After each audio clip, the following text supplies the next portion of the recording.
Hello, and welcome to the next episode of the Salvation from Destruction podcast. In this episode, I will be talking with Police Sergeant Ginny Gleason, who has 14 years of law enforcement experience. In 2018, Ginny opened a cold case homicide of two infant twin boys that occurred in 2003. She solved the homicide using a technique called Investigative Genealogy. Through this technique, Ginny was able to identify an offender and bring that offender to justice. As a result of her hard work, Ginny was given the International Association of Chiefs of Police Officer of the Year Award. Since solving the 17-year-old homicide, Ginny has assisted several other law enforcement agencies throughout the country with investigative genealogy cases and is a member of the Investigative Genealogy Accreditation Board. Prior to becoming a police officer, Ginny competed in the 2004 Olympics for the Greek national team in the sport of softball. She was also a NCAA Division I college softball athlete at the University of South Florida, where she holds several offensive records and was inducted into the University of South Florida Hall of Fame. So I'd like to welcome to the show, Ginny Gleason. How are you? Hi, Andy. I'm good. Thanks for having me. Of course. Thanks for being on the show. So why don't we just jump right in, and why don't you just tell us a little bit about yourself and how you got into law enforcement and maybe why? So I got into law enforcement in 2011, where I started as a correctional officer, and my goal was always to be a detective. I wanted to be a detective since I was a little girl. My grandpa was actually a major with the state police here in the state that I live in, and I think he retired before I was born, but whenever I would, visit him, he would always tell me stories about just really cool stuff that he used to have to deal with as a law enforcement officer. He kind of working up the ranks through the state agency. And back in the day, in like the 1960s, he would tell me about how, the mafia used to try to buy him off to allow different crimes to go unnoticed, for him to close his eyes to different crimes. And he was always so proud because he would always they would send him money and stuff and come to his door and knock on his door and offer him cars and money. And he was so proud because he would always send the money back and report everything. So, just having that legacy in my family really sparked my interest in law enforcement. And, he had so much integrity. So I wanted to be like him. So that, from being a little girl, got me interested in pursuing law enforcement. That's pretty interesting, especially about the mafia. But that just goes to show you, when you're doing the right thing, that's truly amazing. So explain your journey just a little bit, like how you got into law enforcement. I was in the jail for 2 years, and then I took the promotional test to be a police officer with the same department. But it was rough in the jail, but I think it was really good for me because I was so naive and, I was kind of so sheltered as a kid, just especially being an athlete, always being in a team environment and, having great mentors and coaches. I was always kind of in this bubble. So being in the jail was really good for me, just to realize not everyone in the world is good. Not that they're Right. not good, but not everyone has good intentions. So I was in the jail for 2 years, and then I took the promotional exam, like I said, to be a police officer. I was a patrol officer for 2 years, and then I tested to become a detective. So what was that transition like? I mean, especially going from the jail, doing a couple of years in patrol, and then going into the investigations division. What was that like? I just kind of viewed it as pursuing my goals of, I wanted to be a detective since I was young. But it was really exciting. I was there to learn and to try to soak in everything that I could. But my main goal was really my focus was really on learning as much as I could and operating in excellence so that I could get justice for victims. The main reason why you're here is I wanted to talk about the cold case that you worked. And it was the cold case of two infant boys. I want you to delve into that a little bit. When you get into being a detective, one of the main reasons you sign up is to be that advocate for that victim. And there's no greater case to investigate than a homicide. So how did you even hear about the case that you investigated? Like, what made you kind of like look into that? How did you hear about it? When I first became a detective, there were a few veteran detectives who had been in the unit for decades. And the lead detective on this case back in 2003 was in the detective section with me. So, they would always tell us stories about different cases that they had investigated.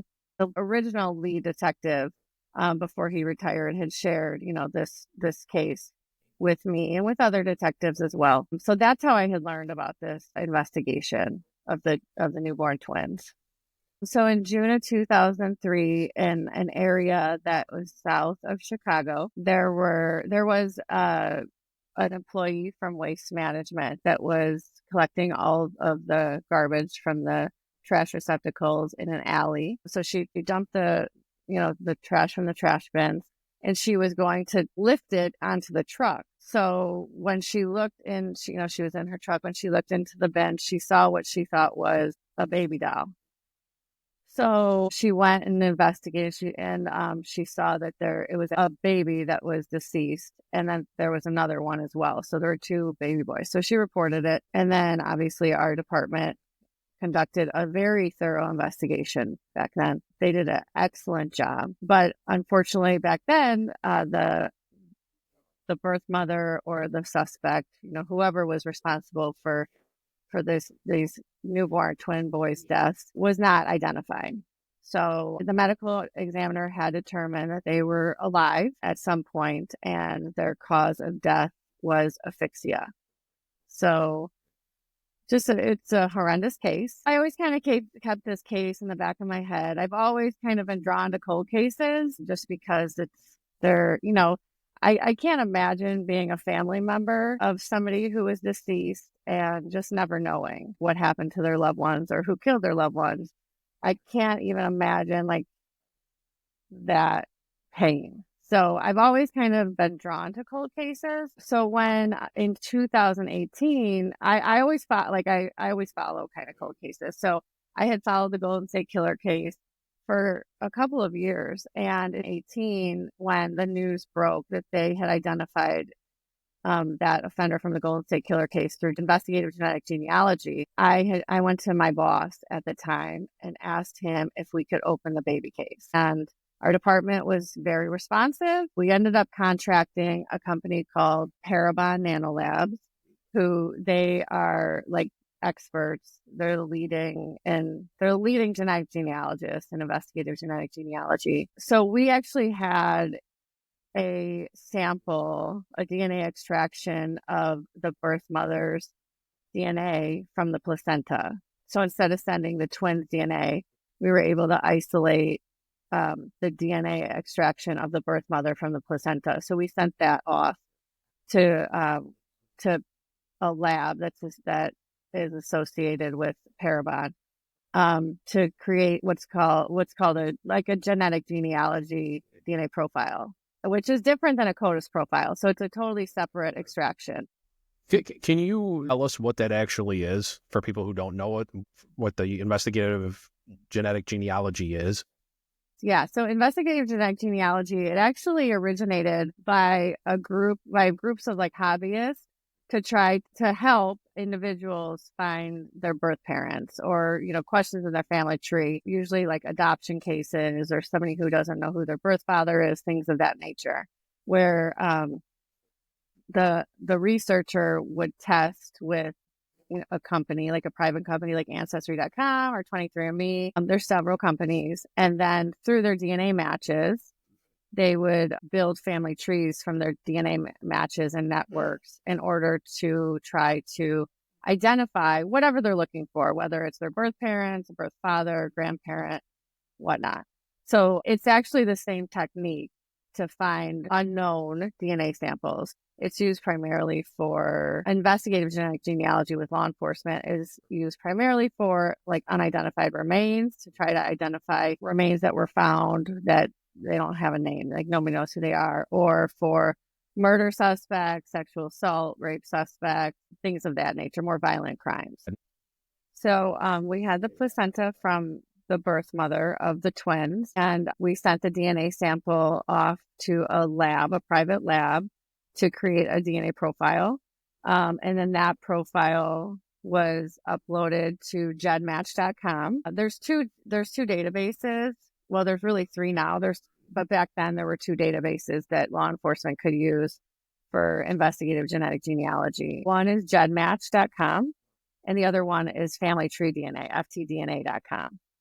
So the matches were uploaded to both of those databases, and we contracted Parabon Nanolabs and basically bought a block of genetic genealogy research in order to attempt to identify who the birth mother of these twins were. The DNA matches of the birth mother were really distant. And now that we know who she is, we have found out and discovered that it's called a non-paternal event, NPE, or unknown parentage, which made the genetic genealogy research really difficult. We had discovered after we identified her that her grandfather on paper was not her actual grandfather. It was somebody else. So that was one of the reasons it was so difficult. After the genetic genealogist from Parabon gave us the results, gave us the report and kind of briefed us. And, because the DNA matches were so distant and for other reasons, like I just had spoken of, that they weren't able to identify at that time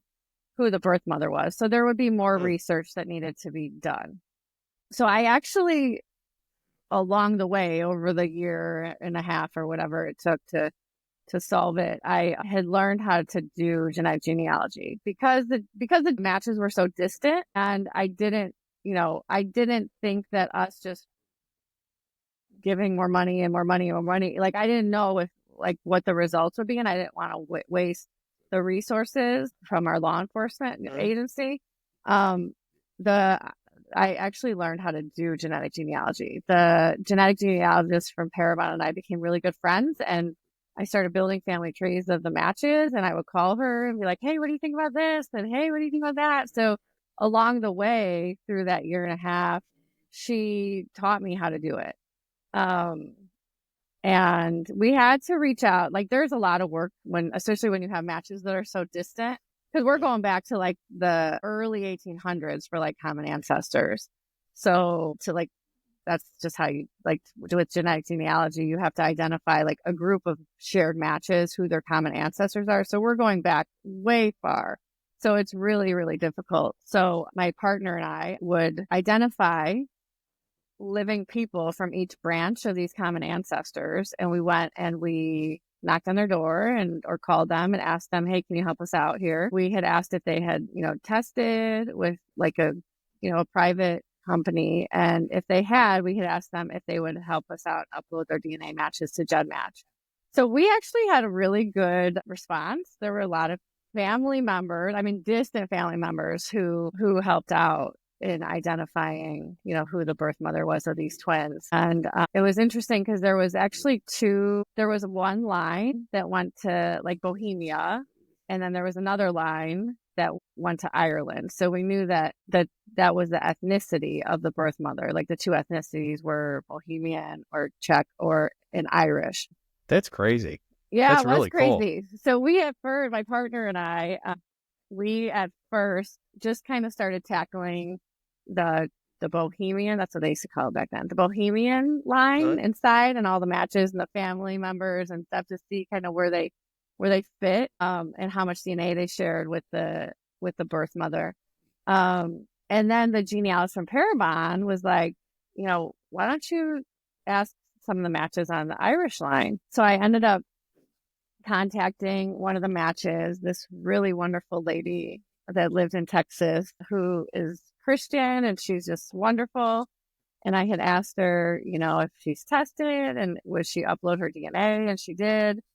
And it was interesting because when she sent me her results, there was one female that I had already seen on this Bohemian match list, with the shared matches of the Bohemian. There was one female that also matched her, but it was really distant. So I'm like, oh, this is weird. So we have one person here that matches both lines. And there's a lot of Polish people and there's a lot of Irish people in Chicago. I'm like, maybe it's just a coincidence, but I'm going to reach out to her and see if she'll help. And I called her, and she had actually lived out of state. And I didn't even know if she was related to the suspect at all, or the birth mother at all. At this point, she's a birth mother, right? Not a suspect. So I didn't even know if she was related at all. I just knew that there was this weird coincidence that this person had shared DNA with both lines. So I had called her. She lived out of state. And when I called her, she said, I'm actually in town right now. Like I'm here for a few days. I'll meet you. So she met us and helped us out, uploaded her DNA, and she ended up being a really close match. So then from there, we knew, like, this is where we need to look. And that's how we identified the suspect. The good thing, the neat thing about Parabon is they have a thing called phenotyping. And if you have DNA that's uploaded, they can tell you with pretty good reliability, like skin tone, hair color, eye color, things of that nature.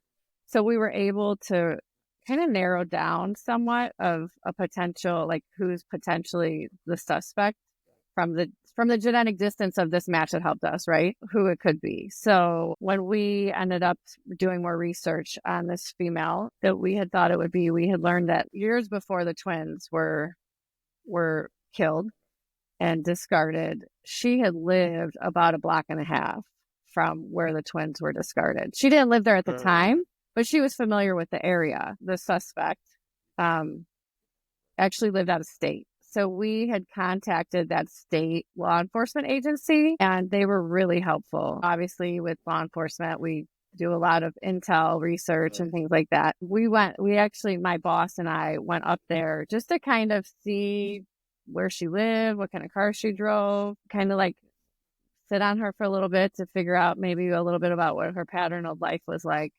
So we were sitting outside of her apartment, and we were there for about 3 hours, and we were about to leave, and she walks out, gets in her car, drives around a little bit, goes to a store, and as she's walking to the store, she's smoking a cigarette, discards a cigarette. So I get out with my gloves on, pick it up. The cigarette's still like smoking. And we race it to our lab. 3 days later, they contacted me and told me that you got a match. You found your birth mom. So, wow. That was just the beginning. Right.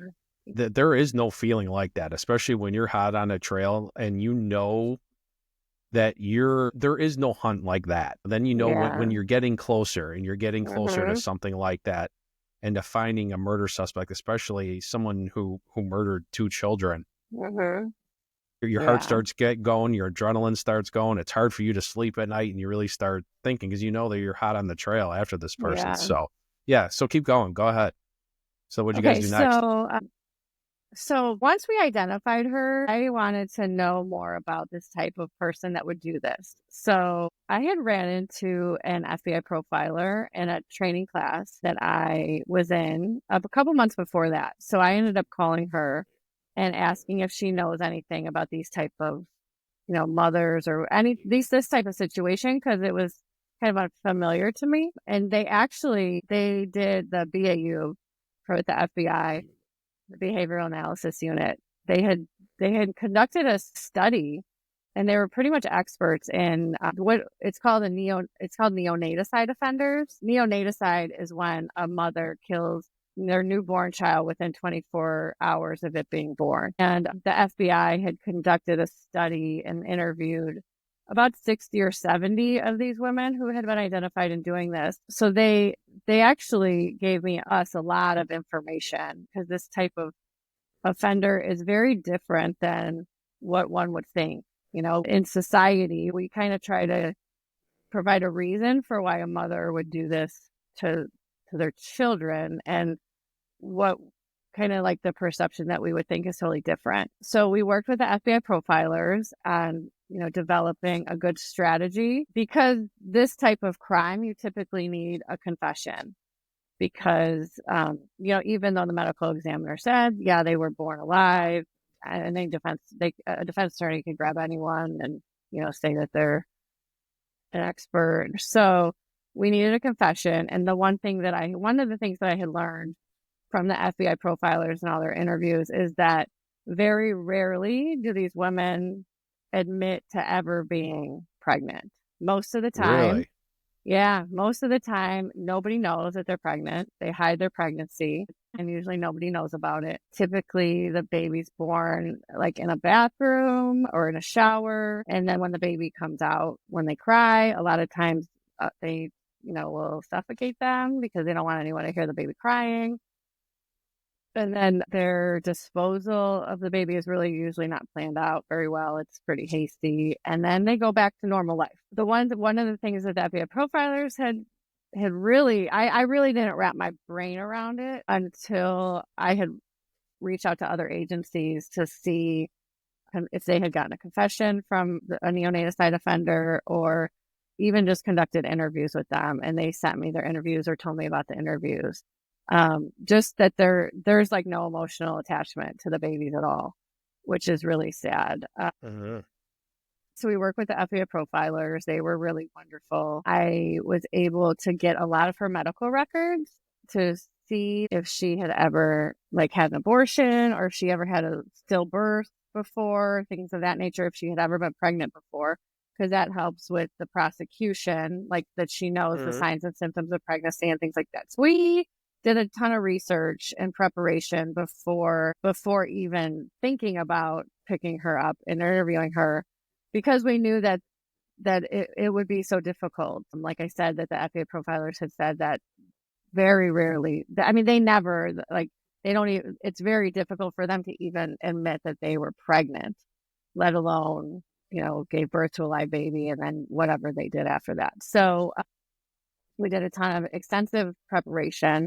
And then I was actually looking on her social media and saw that during Thanksgiving, she had come here to the Chicagoland area. And I knew that she would be coming back because she had a daughter and she had dropped her daughter off here. And then I knew she'd be coming back to pick up her daughter. So we contacted one of the local agencies there in that state and asked if they would assist us. And they were wonderful. They actually wrote a search warrant and got GPS tracking on her vehicle, and they assigned an analyst. Everything worked out. I can't even. Isn't that great? It's all amazing. Networking too. Yeah, it is. It's all God too, It is. It is. It really is. So, they were analyzing. Basically, when she hit the highway to come back here to Illinois, when she did, the analyst reached out to me, and we already had a team. My supervisors in this investigation were amazing. I know that I got this award, but we had a whole team of people that this would have never gone so smoothly and may not have even gone so well. We didn't have such a wonderful team of detectives and supervisors on this. So, the supervisors already had arranged for a whole team of people to be ready to go when she hit the highway to come back to Illinois. That's great. I know. That's great. Yeah. So when we got the word she's on her way, this is where she's at. We had an arrest team that, met her on the highway, that pulled her over on the highway, took her into custody. And then one thing that we did too is that we didn't, we wanted to keep everything very private. So we didn't want anyone in her family to know that we were looking at her, any of her friends. We didn't want anything getting back to her. So right when she was taken into custody, my supervisors already had teams of detectives ready to be deployed to go interview every single person that was associated with her. So we did, interview right when she was arrested. Everyone went out and went and talked to different family members. The FBI helped us out with that, with people that were out of state. So when we were interviewing her, everyone else was being interviewed. It was pretty amazing how they orchestrated everything. So then we brought her back to interview her. My other partner in this investigation, she is probably the best interviewer in our department. So when they asked, who do you want to interview? I'm like, I gave her name because there was no one else. So we knew we needed a confession from her. So the first interview, day one, lasted about 9 hours. And That's long. it was long, yeah.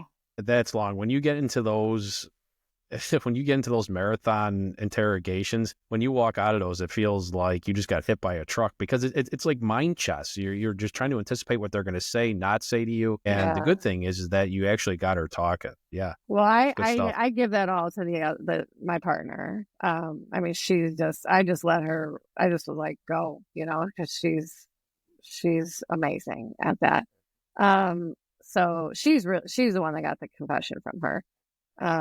But yeah, so she had admitted to being pregnant, and that she didn't tell anybody about the pregnancy. We ended up interviewing her again a little bit the next day, but basically the reason why she killed the twins was because she had 2 previous abortions, and her family members knew about it, and she didn't want to be a disappointment. And also she had said that somebody had once told her that if you had too many abortions, you wouldn't be able to have babies in the future. So those were her reasons that she gave to why she killed her babies. But she had said that she was on her way to the hospital, and that she just made a really bad decision to turn down that alley. And she knew that when she threw them in the garbage, that there would be a chance that they did not survive. So did she deliver in the alley? No, she actually delivered them in her shower. She delivered them in her shower. She said nobody knew that she was even pregnant. She didn't even know that they were ever discovered. She was like, "How did you find me?" Like, she didn't even know that the babies were ever discovered out of that garbage can. So it's horrendous. Yeah. So she got charged with 2 counts of first-degree murder. She actually just pled guilty and was sentenced to 20 years in prison. So anytime you deal with anything with kids, especially, in our career, that changes the whole game. That just heightens everything when you deal with kids or crimes against kids, or especially, baby homicides or anything like that. That just heightens the game. Yeah, I think that, investigating a homicide, it's really the most important thing we could do as law enforcement officers, and especially to investigate innocent babies who didn't even have a chance, What were some of the biggest challenges that you faced in that case? Was it locating her? Was it learning the genealogy? What were some of your biggest hurdles in that case, and how did you get through them? Obviously identifying her was initially, I mean, anytime you're trying to identify an unknown offender, that's always the biggest challenge. But then even after we did identify her, the hurdles along the way, she lived in a different state, we didn't have an arrest warrant for her because we needed more information. And then, the other agencies, if we didn't have those other agencies that helped us out, it would have been very difficult. And then even just having to get a confession from this type of offender that has never told anyone that they were even pregnant, So there were a lot of hurdles along the way, but it all worked out because, I think God wanted justice for those babies. I do believe that God puts perfect teams in place to get certain things done. And I would totally agree with you with that. And I know you and I have talked a little bit prior to this interview. And like I said, anything to do with kids it's so taxing. Discuss the emotional toll that this case took on you, because I know some of the cases that I've dealt with when it comes to, infants homicides or anything to do with child abuse, those are the cases that I carry with me forever. How did you deal with it? Well, I mean, this was a really, really sad case. Like when we first opened the case, the detectives and I went to the graves of the babies, and I forgot to mention this part. So one of the veteran detectives, not the lead detective, but there was kind of like his partner back then in 2003. He actually ended up after the babies weren't claimed after like 3 months at the medical examiner's office, he claimed the babies and named them Jacob and Quinn and ended up burying them. So their names are baby Jacob and baby Quinn. And he actually passed away right before we identified the offender. I know. So I think maybe he helped us a little bit up there too. I guarantee he did. Yeah. I guarantee he did. So, we went, when we initially opened the investigation, we went to the grave site, and it was just really sad because their grave was it just wasn't manicured. It wasn't taken care of. There was grass growing over it. You could tell nobody came and brought them little toys or, things like that. So just to think that they were forgotten, and that now to know that the only person other than us and the waste management employee, the only person that knew of their existence was their mother, and she killed them, is just heart-wrenching. So that was really sad. That was a lot to take in, just the magnitude of that. I have 2 boys of my own. So, I just was thinking like what, they would be 17 years old at the time that, she was identified, and what their lives would be like. Things of that nature. And then I had the emotional toll that actually I wasn't even expecting was when we identified her, I learned that she had a daughter, and she had a daughter after the twins were born. And it was actually really difficult for me to know that we were about to, like, her whole life, her daughter's life was about to be turned upside down. And her mom would probably be ripped away from her. And it was difficult for me to, like, wow, like, I don't want to ruin this girl's life. Obviously we have to get justice, and we have to provide that swiftly. So that was really difficult for me, is knowing that she had a daughter, and her daughter, and, from all accounts of what we had been able to see, is that she loved her daughter, which I didn't know if I couldn't really wrap my brain around that either. Right. Like, how do you dump 2 like in the garbage, like they're trash, and then you love this one? So the other thing that this is the thing that I didn't really expect, is that when we interviewed her, I understood, like, not that I agreed with what she did at all, but I understood her personality, and I understood that she cared so much about what people thought of her, and she cared so much about what her family thought about her, and that's the reason why she did it.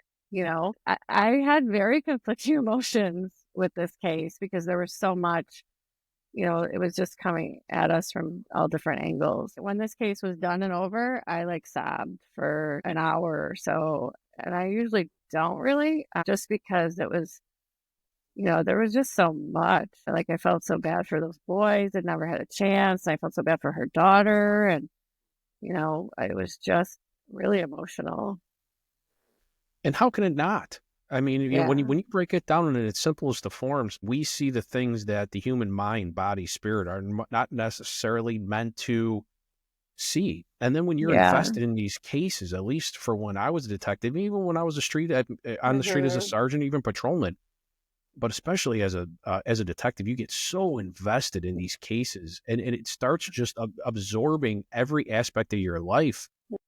And I remember my old partner and I, there were a couple of times when we were working cases where I'd wake up at 2 or 3 o'clock in the morning, and so would he, and we call each other. Yeah. And then once you get into these cases, and especially when you make a good arrest like you did, and your team did, it is just such an emotional kind of just breakdown. You don't really realize that your body's holding all that, because you're so focused on, I have to do this and this and this and this and this, like the tasks of okay, yep, how are we going to get this done, and how are we going to get this done, how are we going to get a confession, and the planning, and and putting everything together. You don't even realize how stressful that is, or how emotionally taxing it is, until it's really over, until it's over. And then you're like, okay, it's done. It's over. And then you just, I don't know, to me, it's that's just when it all hit me, so. When you open up a case like that, you kind of look at it, you get the history, you talk to your old partner, he gives you the rundown. And then as you're progressing through these cases, what's truly amazing is it's just like, okay, a lot of baby steps. And then all of a sudden you open a door, we should say God opens a door. And all of a sudden it's like you enter this door and, and now you're hot on the trail, like I was saying earlier. And especially when you identify that suspect, everything just gets heightened even more, and you get more excited. And I couldn't even imagine what it would be like that. Now you identified her. And then it's like, okay, you have the tracker on her car. She's coming our way. And then just the hearing, I'm sure, like the cell phone traffic that's going on, and then the radio traffic and where she is, and she's getting closer and getting closer. And then once she's in custody and she's brought into you, and now you got to go sit in an interview room with her. Yeah. It's like that's 2 years of building up to that moment. That's the pinnacle where now you get to look like, this person in the eye. It's on. And you have to have that mentality. Yeah, exactly. Go ahead. I mean, that's great. The funny thing about that whole like tracking her is that my boss put me in charge. So the agency that we were working with gave us access to the map, like for the GPS map. Wow. So my boss put me in charge of calling out on the radio where she was, and I am the most directionally challenged human being on earth. So I'm like calling out the wrong address, like the wrong streets. That's great. I know, wing it like that street doesn't even exist. So they're going at like 100 miles an hour trying to find her, and I'm calling out the wrong. Thank God they found her. They did such a great job reading between my horrible directions. Oh my gosh, that's so funny. It did. It's so funny because my wife and I, we talk about that all the time. And my wife's one of the most intelligent people that I know. And if I tell her, go to the street and go west, she's like, left or right? Don't tell me west. Yeah, well, left or right. Or is there a McDonald's on the corner? It's so funny where it's, but like you said, it all worked out. And truly, God had a hand in this without a doubt. And, he did. Yeah. You and I talked about our faith prior to discussing this, and you and I are both heavy into our Christian faith. Did that help you get through this? Did that help you obviously after this? How does your Christian faith play into your life, and especially as your career as a law enforcement officer? Yeah. Can you talk about that? Yeah. My Christian faith is everything to me. Before any investigation that I have, I always pray. I pray before, during, and after. And just like this case, it just kind of seemed like everything, there was a lot of hurdles in this case. A lot of things had to go right. And as you know, as being a prior detective, it almost never always goes right. So I really think that God had a hand in that. And there's a scripture in the Bible that says, speak of those things that are not as though they were. So even when things look like this one might not get closed, I always speak positive and about any investigation that I'm working or assisting with, because I know that when God steps in, he can do amazing things. So I always speak positive. I never speak negative about any investigation. And it's just, things just kind of work out, but also just, I read my Bible and praying and stuff like that. It really helps me get through, some of these more traumatic situations or experiences that we in law enforcement have to deal with and see. The word just refreshes me and directs me and things like that. But I did start seeing that I think it was starting to affect me in a sense, because I was starting to see, like, I was starting to become more negative and jaded. Like my viewpoint would be more jaded and negative or things like that. So I started to see that, and I'm like, I might need a little change, a little break from this for a little bit, because I don't want my personality to change, too much to where, I'm hardened or anything like that, or I don't care anymore, so that's kind of, I just felt like I think I might need a break from this. So what'd you do then for that break? What did you decide to do? Well, I actually took a promotional test, and so I got promoted, and I'm back in patrol now. Yeah. So Yeah, I good for love you. it. Yeah, it's refreshing, but I do miss investigations. I love being a detective, so. That was one of the highlights of my career. I retired as a sergeant, but I spent Mhm. 10 years to the day as a detective. Even after you leave, you're always kind of, hey, what are the boys and girls doing over there? And Yeah, I miss it. you always wonder, and you do miss it because it was just one's not better than the other. It's just different. Yeah, And you just know what it takes to be successful back there. yeah. It's truly amazing. But yeah, no, yeah, that faith plays a huge role in my life. I remember Mhm. when I was active, I don't want to say I just it was kind of God incorporated, maybe. I kind of always kept him at arm's length just because Mhm. I was so distracted by everything Yeah. that was going on in my career. And when I retired is when I really, really grew in my faith. And same thing, I Mhm. just knew that I needed to incorporate him into my life more. And same thing, it was just because when I left, I didn't know, like I said, what my next mission was going to be, what my next purpose was going to be. And leaving that job, because we're so used to going like 100 miles an hour as detectives, as cops, Mhm. it's kind of like being on a speed train across the country. And Mhm. when it's your time to leave, it's kind of like pulling up to that train station and you get off that train with your bags and then the train keeps going. And that's Mhm. the natural progression. But then when we're so used to doing the things that we're doing and going 100 miles an hour, you're kind of like, what's my purpose? What do I do next? Yeah. And it's kind of a scary feeling, but I just knew that I just needed just to be still and I needed to pray. And I just offered it completely 110% up to God. I get up in the morning, I dive into the Bible for a little while, and then I start my day. And yeah, and it's just truly Mhm. amazing what he's done for me. So, and I how love he's helped that. me heal. So, Yeah, I but love that you're doing this too. no, thank you. Thank you. So how are you helping other departments now with this genealogy? So are they just reaching out to you? How is that working for you? Well, after it broke in the news that we had solved this case, there were a lot of agencies because genetic genealogy was still kind of in its infancy in new to law enforcement. So there were a lot of agencies that had reached out just to kind of find out what the process was. So I started helping, like any agencies that reached out to find out, like, okay, what kind of DNA do you have? How much DNA do you have? Just to kind of guide them on that process and, the best kind of practices with genetic genealogy and the most, like, to direct them towards the most reliable, um, companies to utilize. Because obviously with cold cases, especially, there's a lot of times there's not a lot of DNA.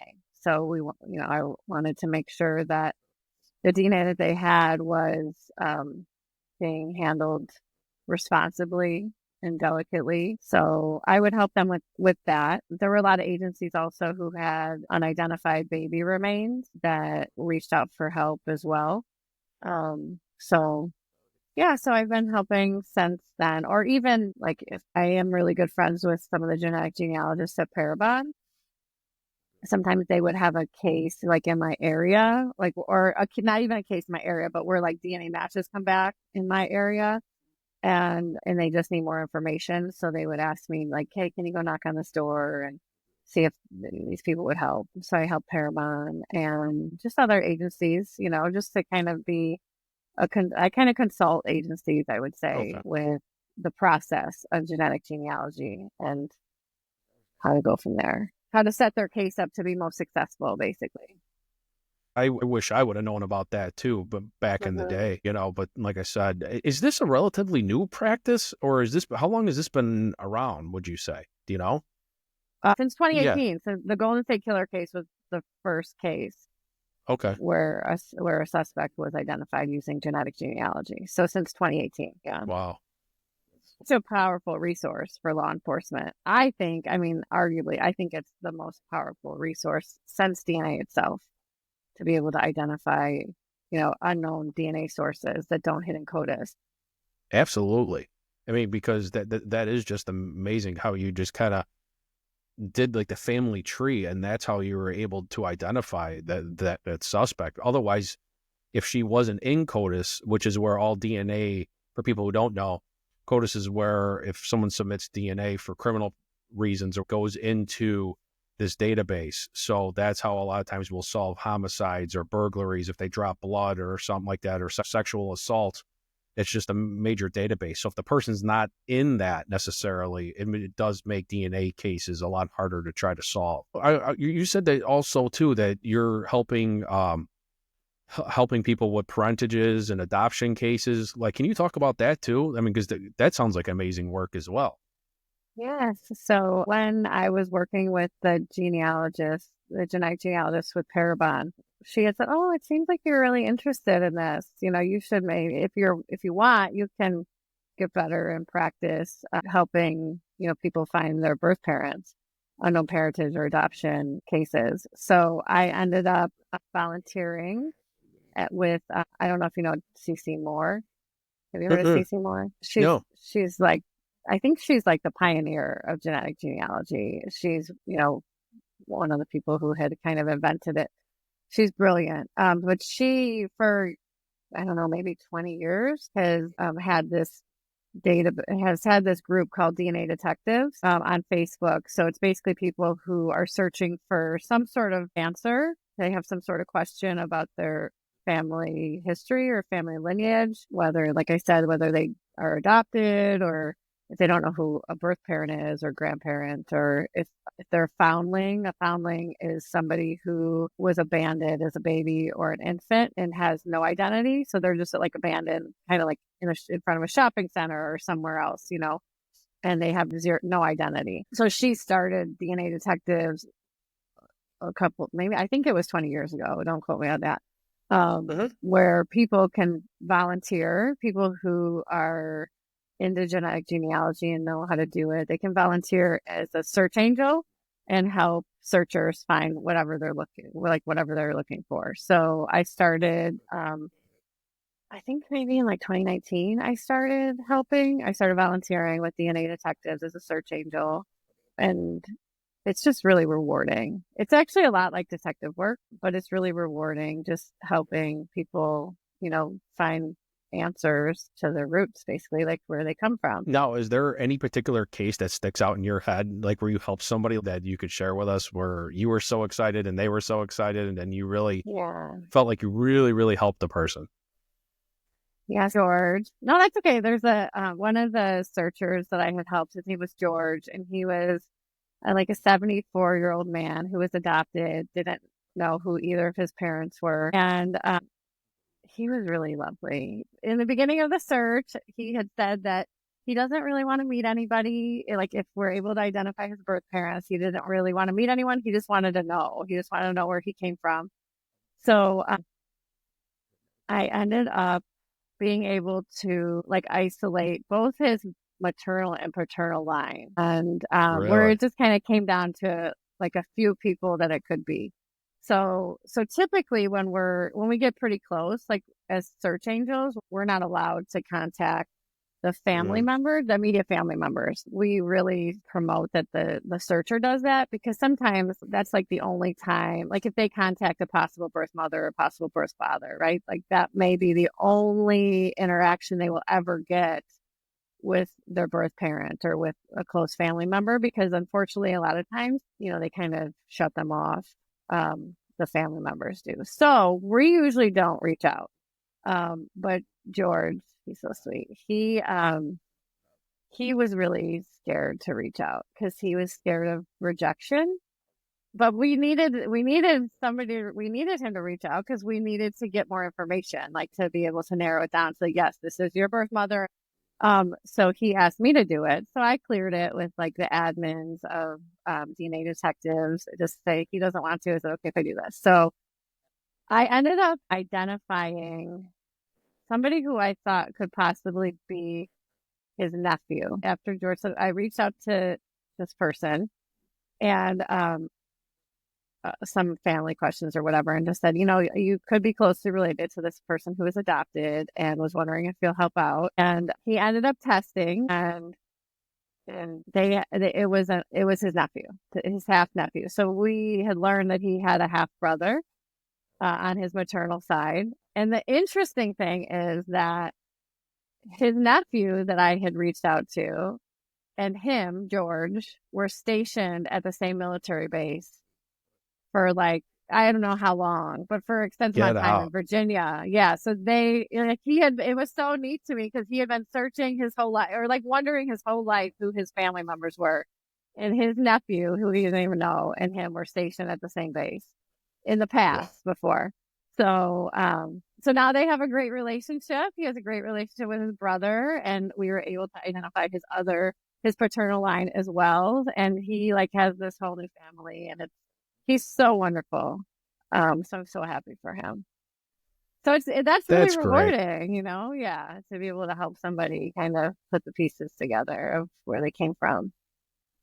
That's amazing because you help so many people throughout your career in so many different ways. You know, you gave these babies justice, and then you ended up helping George find his family. So, I mean, I totally tip my hat to you, and that's some phenomenal work that you're doing. And again, we always talk about on this podcast too, doing God's work. Oh, and just wrapping this up, is there any place that, you know, people can reach out to you if they have any questions or anything to do with like the genetic testing or anything like that? You want to leave like an email or a website?